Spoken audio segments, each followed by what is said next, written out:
Hey gang, Jesse here at EC Auto Repair. Wanted to talk to you some more about dash lights and what to expect. So if you come over here, I actually got the car running this time.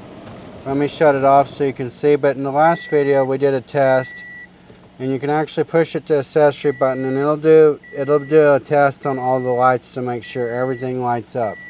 Now when I start the vehicle, everything goes off, tell me all systems are normal. I still have a door hanging open light, and I have my seat belt needs put on light. This is an this is a hybrid Toyota Camry, so it's telling me the systems are ready, and it's also in eco mode. If I want to change, to go from different readings, like the brightness of my dash, I can do that with this button here. Changes the brightness. It also, and then my odometer and trip is right here. So I can change those by going like that.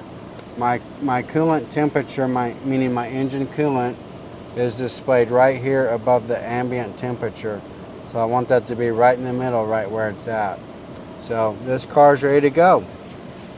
No check engine light, no ABS light, nothing to be concerned about. So we're good to go.